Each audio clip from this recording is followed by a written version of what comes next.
여기 맥도날드에게 제대로 한 방을 먹인 8살 소녀가 있습니다. 여러분은 미국의 3대 햄버거 프랜차이즈 브랜드를 아시나요? 보통 맥도날드, KFC, 버거킹이라고 많이들 생각하시는데 정답은 1위 맥도날드, 2위 웬디스, 3위 버거킹입니다. 물론 맥도날드가 압도적인 1위 자리를 차지하고는 있지만 우리나라에서 본 적도 없는 웬디스라는 브랜드가 대뜸 2위를 차지하고 있으니 꽤 놀랍지 않나요? 웬디스는 미국 중서부와 북부를 대표하는 햄버거 프랜차이즈로 SNS 마케팅으로 특히 많이 알려진 브랜드입니다.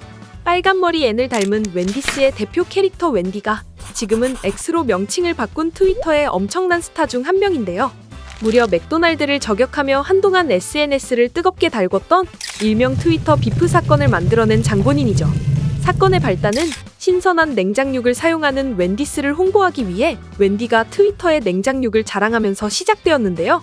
한 사용자가 웬디에게 시비를 걸자 거기에 맥도날드가 말싸움에 참여하면서 2018년 중순부터 쿼터 파운드 버거에 신선한 고기를 쓸 거예요 라는 트윗을 남겼죠.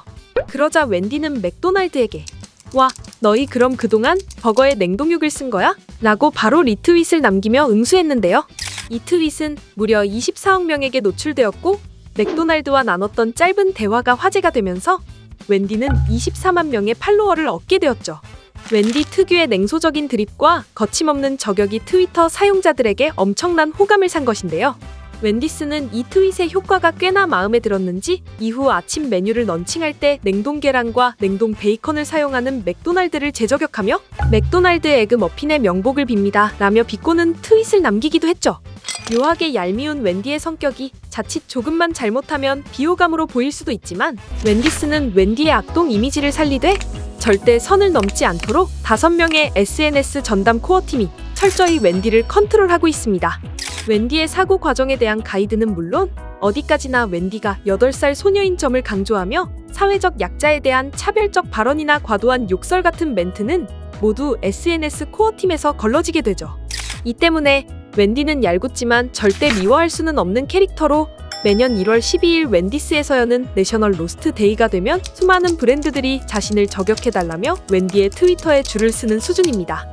자신을 놀려달라는 마이크로소프트에게는 미안, 2시간 전에 답장하려고 했는데 우리가 마이크로소프트를 사용하고 있었네 라고 센스 있게 디스하고 코카콜라에게는 물 좀 가져다 줄 수 있니? 라며 어떤 브랜드의 요청에도 항상 재치 있는 모습으로 응수했죠.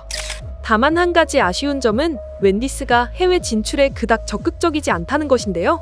웬디스는 2023년 기준 전 세계에 6,949개의 매장을 가지고 있는데 그중 5,938개의 매장이 전부 미국에 위치하고 있습니다. 상당히 많은 수의 매장이 미국에 집중되어 있죠? 웬디스가 해외 진출을 아예 시도하지 않는 것은 아니지만 캐나다나 영국같이 안정성이 높은 나라를 선호하기도 하고 매출의 93% 가까이를 미국 내에서 뽑아내기 때문에 다른 프랜차이즈 브랜드들보다는 상대적으로 해외 매장 수가 적은 편입니다. 사실 한국에도 1984년 진출을 시도하기는 했었지만 IMF 외환위기 이후 완전히 사업을 철수해서 우리나라에서는 꽤 오랜 시간 동안 본 적이 없는 브랜드 중 하나이죠. 웬디와 웬디스를 보면 SNS 마케팅 효과가 요즘 같은 시대에 얼마나 큰 역할을 하는지 알 수 있는데요. 과연 웬디스의 과감한 행보는 어디까지일까요? 그리고 한국에서는 웬디스를 언제쯤 다시 볼 수 있을까요?